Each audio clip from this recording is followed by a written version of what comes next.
சொல்லுங்கள். அதாவது தமிழரோட வரலாறு வந்து நம்ம டீட்டெயிலாக பார்த்தோம்னு வச்சுக்கோங்க. கிட்டத்தட்ட ஒரு 5000 வருஷத்துக்கு மேலே 5000 சாரி ஒரு 50,000 வருஷத்துக்கு மேலே ஆகப்பட்டது ஒரு வரலாறு தான் நம்மளோட ஃபோக்கஸ் நீப்பா எழுதப்பட்ட ஒரு வரலாறு தான் நம்மளோட தமிழரோட வரலாறு. இது வந்து உலகத்தில் மிக பழமையான நாகரிகம் வந்து சுமேரியா, எகிப்து, அது மாதிரி ரோமானியர்களோட நாகரிகங்கள்லாம் உலகத்துல மிக பழமையான ஒரு நாகரிகம் சொல்லிக்கிட்டு இருக்காங்க. ஆனா அது வந்து கிடையாது. முழுக்க முழுக்க உலகத்திலேயே மிக பழமையான நாகரிகம் இதுன்னு பாத்தீங்கன்னா அது வந்து தமிழோட நாகரிகம் தான். இந்த தமிழோட நாகரிகத்தை வந்து உலகத்துல வந்து யாராலுமே கண்டுபிடிக்க முடியல. எப்ப தோன்றுனது, இந்த மக்கள் யாரு, இந்த மக்கள் வந்து எங்க இருக்காங்க அப்படின்றது யாருமே கண்டுபிடிக்க முடியல. உலகத்திலே முத மக்கள் தோன்றின இடம் வந்து எதுன்னு பாத்தீங்கன்னா இப்ப கடலுக்கடியில மூழ்கி இருக்க குமரிக்கண்டம்னு சொல்றாங்க. அந்த குமரிக்கண்டம் எங்க இருக்குன்னு பாத்தீங்கன்னா இப்ப இந்தியான்னு சொல்றப்ப நாடு கீழே கிட்டத்தட்ட ஒரு ஆப்பிரிக்கன் கண்டத்தையும் ஆஸ்திரேலியா கண்டத்தையும் இணைக்கக்கூடிய ஒரு நாடா இருந்ததுதான் இந்த குமரிக்கண்டம். அது கடலுக்கடியில மூழ்கிருச்சு. இங்கதான் முத மனுஷன் தோன்றுறாங்க. அந்த மனுஷன் தோன்றி பேசின மொழி வந்து தமிழ் மொழி தான். இது வந்து எப்படி சொல்றீங்கன்னா நம்மளோட தமிழ்ல வந்து மிக பழமையான மொழி வந்து தொல்காப்பியம். தொல்காப்பியம் மொழி வந்து தோன்றி கிட்டத்தட்ட ஒரு கிமு 2500 வருஷத்துல தோணுது. இப்ப கிபி 2012 அப்படின்னா கிட்டத்தட்ட 2013. தப்பா சொல்றீங்க. இந்த நாள் வந்து 27 மார்ச் 2013. அப்ப வந்து நான் உங்கள்கிட்ட பேசிக்கிட்டு இருக்கேன். அதாவது வந்து என்ன சொல்லிக்கிறீங்க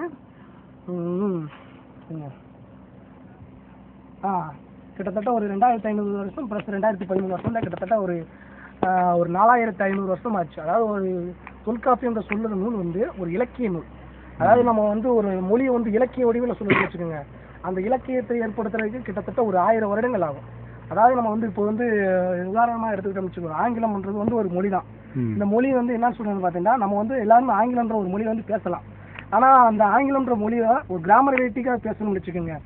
it is correct for all the sense இப்படின்னு நம்ம வந்து ஒரு சென்டென்ஸ் ஃபார்ம் பண்ணி பேசணும்னா அது வந்து கிட்டத்தட்ட ஒரு ஸ்டடீஸ் பண்ணணும்னாவே அதுக்கு அந்த லாங்குவேஜ் இது பண்ணுறதுனாவே ஒரு 1000 வருஷம் ஆகும். அது வந்து கிராமரேட்டிக்காக கட்டுப்படுத்தினா ஒரு 1000 வருஷம் ஆகும். அதே மாதிரி நம்மளோட தமிழ் லாங்குவேஜ் வந்து கட்டுப்படுத்தினா கிட்டத்தட்ட ஒரு 4500 வருஷத்துக்கு முன்னாடி ஒரு 1000 வருஷம் தான் குறைஞ்சது ஆயிருந்திருக்கும்.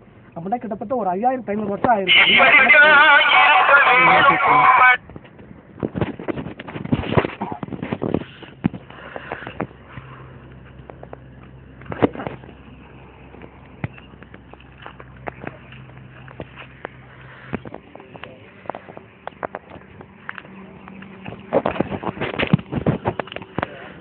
சொல்லுங்க சார்.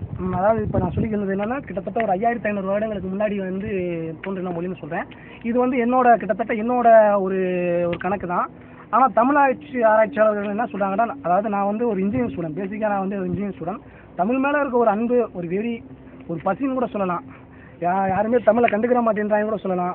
400 வருஷத்துக்கு முன்னாடி இந்தியாவில் வந்துச்சு ஒரு மொழி ஆங்கிலம். அந்த மொழியை வந்து உலகமே என்னை கொண்டாடணும் அப்படின்னு நினைக்கும் போது கிட்டத்தட்ட நான் சொல்ற ஒரு 4000 வருஷம் 4000 வருஷத்துக்கு மேலேன்னு சொல்கிறேன். நான் இந்த இது வந்து யாருமே இதை பார்க்க மாட்டேன்றாங்க, இது பண்ண மாட்டேன்றாங்க அப்படின்றத நான் தான் சொல்கிறேன். நான் தமிழர்களுக்கு ஏற்பட்ட கொடுமை வந்து இது வந்து உலகத்தில் எல்லா இடத்துலையும் நடந்துக்கிட்டு தான் இருக்குது. அது வந்து உண்மைதான். பெரும்பாலும் வந்து இப்போ தமிழர்களுக்கு வந்து எல்லா இடத்துலையும் இந்தியா நம்மளோட நாடு வந்து இந்தியான்றாங்க. ஒரு காலத்தில் இந்தியா முழுவதும் இருந்த அந்த தமிழ் மொழி வந்து இப்போ வந்து தமிழ்நாடுன்ற ஒரு மாநிலம் அளவுக்கு சுருங்கி போயிருக்குன்னா அது காரணம் வந்து நம்மளோட மொழியோட இதுதான். மலையாளம் பிரிஞ்சு, கன்னட மொழி பிரிஞ்சு,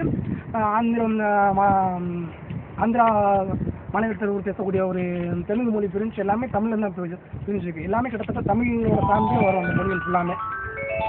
அப்புறம் இவங்கெல்லாம் பிரிஞ்சு நான் எங்களுக்கு தனி மாநிலம் வந்து அவங்கவுங்க பிரிஞ்சுக்கிட்டாங்க.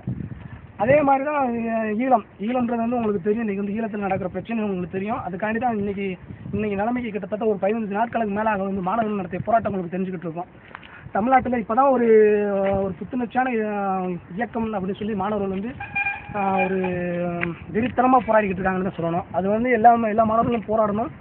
அனைத்து மக்களும் வந்து தமிழ் மேலே ஒரு பாசத்தை வைக்கணும், அது அன்பு வைக்கணும், ஒரு மரியாதை வைக்கணும். அப்படி பண்ணால் தான் நம்மளோட மொழி திரும்ப மீட்டெடுக்க முடியும். நம்மளோட அனைத்து பண்புகளும் மீட்டெடுக்க முடியும். தமிழர் வரலாறு மீட்டெடுக்க முடியும். தமிழர் மாண்புகளை மீட்டெடுக்க முடியும், தமிழரோட வேளாண்மை மீட்டெடுக்க முடியும். இப்போ வேளாண்மை சொல்றது ஒன்று ஞாபகம் இருக்குது. உலகத்திலே முத நல்லா கண்டுபிடிச்சவனு இந்த தமிழன் தான். இந்த தமிழோட நெல் வேளாண்மையை வந்து பயன்படுத்தி தான் கொரியா, சீனா இது போன்ற பல நாடுகள் வந்து, ஜப்பான், அது மாதிரி கிரேக்க நாடுகள், அதே மாதிரி பல நாடுகளை வந்து நம்மளோட நெல் நாகரிகத்தை பயன்படுத்தி தான் அவங்க வந்து வேளாண்மை இது பண்ணிக்கிட்டு இருக்காங்க. அதாவது வரலாற்று ஆராய்ச்சியாளர்கள் சொல்லுவாங்க, கிட்டத்தட்ட கிரேக்க நாட்டிலேருந்து இங்கே வந்து பல புலவர்கள் வந்திருக்காங்க, மெகஸ்தானிஸ் போன்ற அறிஞர்கள்லாம் வந்திருக்காங்கன்னு சொல்லுவாங்க. ஆனால் வந்து அங்கேருந்து இங்கே வந்திருக்கும் போது, இங்கேருந்து நம்ம பாண்டிய நாட்டிலையோ நம்ம சேர நாட்டில் சோழ நாட்டில் இருந்தியோ கிட்டத்தட்ட அங்கே போயிருக்க மாட்டாங்களா, அதை வந்து சொல்ல மறுக்கிறாங்க.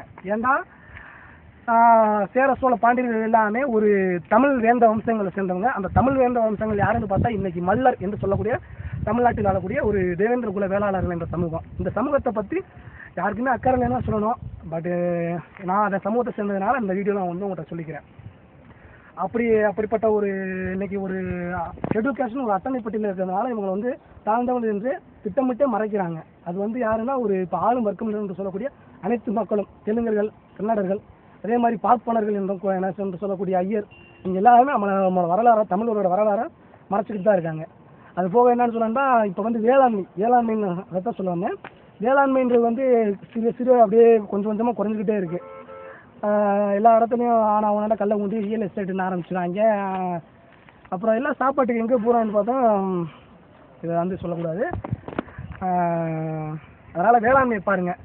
இப்போ எல்லாருமே நான் படிச்சுட்டேன், இன்ஜினியரிங் வேலைக்கு தான் போவேன், நான் வந்து இது பண்ணிட்டேன், எனக்கு வந்து பேங்க்கில் தான் வேலை வேணும், நான் வந்து ஒரு பியூட்டிஷியனாக அப்படின்ட்டு போகணும் இல்லை. நம்மளோட ஃபஸ்ட்டு குலத்தொழில் என்னென்னா பார்த்தீங்கன்னா விவசாயம் தான். அந்த விவசாயத்தை வந்து பேணி பாதுகாத்தாலே நம்மளோட நாடு வந்து நிறைவான ஒரு வளர்ச்சி அடைஞ்சிரும். இந்த விவசாயத்தில் கவனம் செலுத்துங்க. அதே மாதிரி தமிழ் மேலே என்றைக்குமே அன்பு வச்சுக்கோங்க. தமிழ் தான் நம்மளோட உணர்வு, ரத்தம், பாசம் எல்லாமே நமக்கு வந்து தமிழ் தான். தமிழ் ஒன்று இல்லாட்டி நம்ம வந்து என்றைக்குமே வாழ்கிறது வந்து வேஸ்ட். ஸோ தமிழர்களாக இருப்போம், தமிழனாகவே இருப்போம். தமிழ் கடவுளான இந்திரன் மெயின் கடவுள், தமிழின் முதல் கடவுளான இந்திரனை கும்பிடுவோம். தமிழோட முப்பாட்டன் கடவுள் முருகனை கும்பிடுவோம். அவனோட அப்ப சிவனை கும்பிடுவோம். அவனோட ஆத்தா மல்லத்தி மீனாட்சியை கும்பிடுவோம். இவங்களோட இது சொந்தங்கள் தான் நம்மளோட தமிழ் கடவுள்கள் எல்லாருமே. அதை எல்லாத்தையுமே நம்ம கும்பிட்டு நம்மளோட தமிழ் வரலாற மீட்டெடுப்போம். இதை வந்து என்னோட உறவினர்கள், நண்பர்கள் எல்லாத்துக்குமே நான் வந்து ப்ரெசென்ட் பண்ணேன். இந்த வீடியோ வந்து உங்களுக்காண்டி பேசுகிற நான் வந்து முத்துக்கருப்பன் என்ற வெங்கடேஷ், அப்பா பேர் வந்து கே முத்துப்பாண்டி. இந்த வீடியோ எடுத்துக்கிட்டு இருக்கிறது வந்து என்னோடய மாப்பிள்ளை, அவர் பேர் வந்து செல்வகுமார். நானும் அவரும் எனக்கு வந்து ஒரு ஃபங்க்ஷனுக்காண்டி வந்திருந்தோம். அப்போ வந்து இந்த வீடியோ வந்து ஷூட் பண்ணுறோம். இதை வந்து உங்களுக்காண்டி நான் இது பண்ணுறேன். இது போக சில பல தமிழ் சம்மந்தப்பட்ட வீடியோக்கள் இனிமேல் நான் வந்து உங்களுக்கு வந்து அப்லோட் பண்ணி வரேன். நன்றி, வணக்கம். என்றும் தமிழ் அன்புடன் கருப்பு தேவேந்திரன் அதில் என்ற கருப்பு ஓகே மாப்பிள்ளை. ரயில்வே எங்கள் மண்டபத்தில் போய்